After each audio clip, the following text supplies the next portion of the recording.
Hey everyone, in this video we're going to be working more with related rates. Specifically, both the problems we're looking at today involve triangles. And I got some really good questions in class yesterday, so I'll try and present the problems a little bit differently today. So first off, I'll give you a second to read through the first example. Okay, that looks important. By the time it's 4 feet away, there's some movement. Okay, so and when we got the different questions that we're about. So let's go ahead and diagram out this situation real quick. We get asked about how fast going down the wall. So how about here's our ladder, and then it's got to be leaning against the wall of the house or whatever, and then we would also have the ground.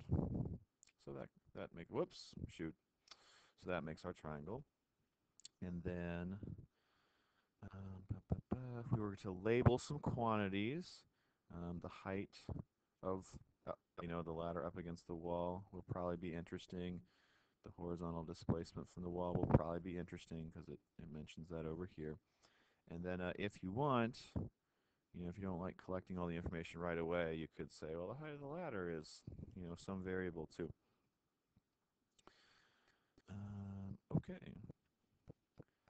Something else some people have found helpful is to, on their diagram, leave some kind of arrow just to show themselves, hey, this is what's changing. So like if the ladder is sliding down, then the x quantity would be changing. There's probably going to be some dx dt, and the y quantity would be shrinking, so there's probably going to be some dy dt. If that doesn't help you, then don't worry about it. Since it's a 5-foot ladder, I don't think z is going to be changing. So if you want, you can go ahead and erase your z and just put in 5 there. Alright, so let me change colors here. Let's finish collecting what we have. We know, okay, so then in these related rates problems, you're usually looking at some like moment in time. They give you some specific information. So like right here, we've got when the base is 4 feet away. Okay, so that means our x length would be 4 feet. The base is moving, okay, so that'd be like our dx dt, 7 feet per second. dx dt equals 7 feet per second. And question A is how fast is the ladder moving down? Okay, so the top sliding down, that would be our dy dt on our diagram. So that's what we got to figure out. So let's come up with some relationship between x, y, and z. It's a triangle, so Pythagorean theorem would be a great safe place to start. How about x squared plus y squared equals z squared? And then because all three of these things will be changing with respect to each other and time, let's go ahead and derive the entire equation with respect to time. This will give us something very similar to what we saw in the last video. So the 2 would come down on the x, and then don't forget, because we're deriving with respect to time, let's leave behind a chain rule factor here. 2y dy dt, and then 2z dz dt. And then you might notice immediately, hey, they all got a factor of 2. Why don't I just divide both sides of this equation by 2? Now it's a lot simpler. Let's see. So what do we need to finish solving the problem? Well, we said dz dt is 0. So actually, this whole term is going to zero out. And if you don't like that, remember what we said in the previous video is that if this quantity isn't changing, you can substitute it in right away. So you also could have started with x squared plus y squared equals 5 squared, derive all of that with respect to time, and you're still going to end up in the same place. Okay, I tried to do it really fast and then I screwed it up. But there we go. So see how we ended up in the same place, whether you put that number in as a constant or you waited to say it's not changing, so that doesn't matter. Anyway, okay, so we have x, we have dx dt. We need to go back and figure out y because we're actually asked for dy dt. Well, I know how to solve a triangle, so real quick, let's actually come back to this bad boy, because that'll help us. We know x is 4, so 4 squared plus the unknown y is 5 squared. You might recognize it's a 3, 4, 5 triangle. If you don't, that's fine. It's just one of them number patterns that us mathematicians like to use to flex. So what do we got? We got 4 times 7 plus 3 times the thing we want equals 0. Rearrange, do the division. You'll figure out that the ladder is sliding down the wall at what? Negative 28 thirds feet per second. And I want to talk about the sign on this real quick. So with the positives and negatives, they're going to matter a little bit more in these problems we're looking at today. You got two ways you can answer this question. Now, because the question was it's sliding down, the negative kind of includes the downward information, so you could answer with words like the ladder is sliding down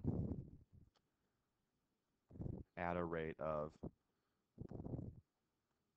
20, and then you could give it positive here because you already said the word down. Or you could just say the ladder is sliding,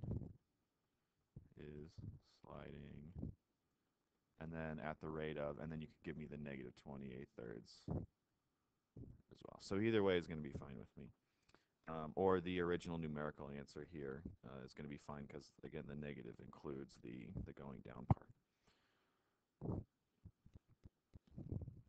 Oh, I should have warned you at the beginning to write them all. I'm sorry.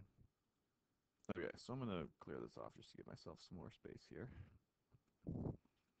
Okay, our follow-up question is, at what rate is the area formed by the triangle between the ladder, wall, and ground changing at that moment? Okay, so this question is asking about how area is changing with time, which we didn't label area in our original diagram, but we could. We could stick it in there.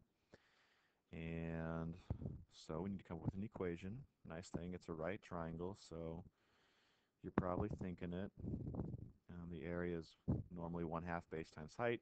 Here we used x for base, y for height. So if we want to derive both sides of this equation with respect to time, we'd get the rate of change of the area is, now that 1/2 is a constant, so I would recommend treating the problem like this. Give yourself an imaginary set of parentheses, or a real one, around the xy, because now you only have to product rule the xy and you can just keep the 1/2 out front.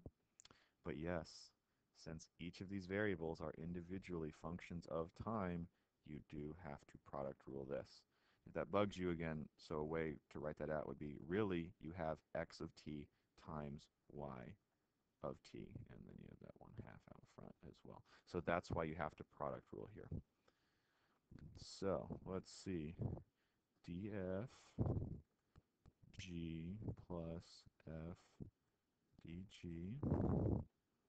And okay, so let's see, are there any numbers that we don't have right now?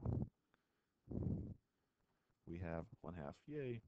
Let's see, dx/dt we were given in the problem, y we figured out earlier, x we were given in the problem, dy dt we just figured out before, but if we hadn't figured it out before, now we would have to double back and solve part A.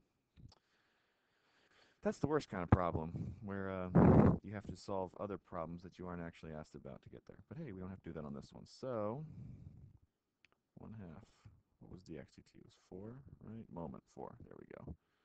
4 times, we found the y was 3 plus, and then our x at that moment was, wait, my mistake. The dx/dt was 7, my bad. Because the x is 4 and the dy dt is, we just solved for it. Why am I looking elsewhere on the page? Negative 28 thirds. Crunch the numbers, put in your calculator, doesn't really matter. If you keep it as a fraction, I believe it comes out as negative 49 sixths. And then since it's an area, I'm going to do feet squared. And since it's a rate, I'm going to do per minute. And again, and so this question was, how is it changing? Well, it is changing by negative 46 feet per minute squared. Or you could say it is reducing, or getting smaller, reduce. Why did I just try and put an I in this word? At a rate of, and then you could give me the positive number instead, 49.6 feet squared per min. You could also say that. You could say it's changing by negative. Um, the important thing is you don't want to say it's reducing by negative 49.6, because then like reducing and negative, that's kind of a double negative there.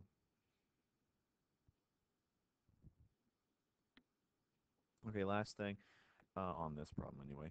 This one's similar to the follow-up problem I gave you to start class yesterday. At what rate is the angle between the ladder and the ground changing to move? So again, we did not label an angle on our diagram, but I'll go ahead and put one up here. It's the one between the ladder and the ground. How is that changing? Well, let's see. So you could use any of, well, the 6 basic trig functions to come up with this one.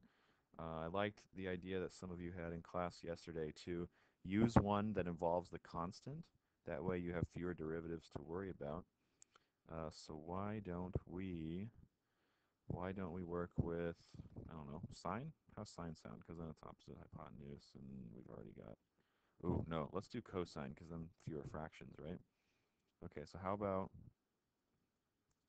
our original relationship would be the cosine of this angle equals the adjacent side x over the hypotenuse z, which, because z isn't changing, we'll go ahead and put the 5 in right away, because then when we derive this with respect to time, let's see, the derivative of cosine is negative sine, keep the inside the same, then chain rule, whoops, d theta dt. And then on the other side of the equation, now instead of having to quotient rule, I can just say, oh, it's 1/5, and then don't forget to leave behind dx dt. Oh yeah, this is not going to be bad. In my notebook here, I did it using tangent, which is going to be a lot more work, but we'll get the exact same answer. So let's see. Now to solve this, I just need the OG angle, because in the end we want d theta dt, and so I'm just going to have 1/5 dx dt. I'll find this, and then I'll divide it by the negative sine of the OG angle, and we'll be done. So we can really use any of these numbers that we started with to figure it out. How about, I don't know, since we're using cosine, how about if we want the angle, we're going to have to do the inverse cosine of adjacent, which x was 4, over the hypotenuse, which is 5. And then be careful here. You need to work in radians. And the reason why is because this derivative rule of the derivative of cosine being negative sine is defined in terms of radians. So just be aware. So let's punch that one out in our calculator.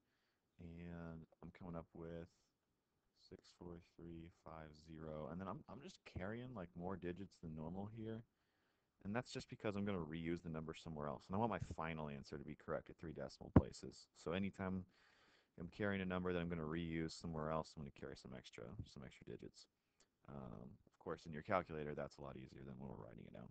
And so then finally, we know the dx dt, because that was the 7, right? Yep, that was the 7. I'm just going to write number here and say that one. And let's see how it comes out. Bippity boppity. Push the buttons. I think it's going to come out as, how about -7/3? And then it's an angle, so it's radians, and then it's a rate of change per second. Or you could say, again, you could say it is reducing by 7/3 radians per second, then you can give me the positive number. So cool. All right. Let's turn the page. Don't worry, the next page only has one question. So, ooh, 14 minutes already. Sorry, guys. Actually, you know what? Let's just do that next problem together tomorrow, because it's kind of difficult at first. If you want to work ahead, give it the good old college try on some scrap paper, do it in pencil so we can erase if you don't get it. But yeah, you know what? I'll let you off the hook early. See you guys tomorrow.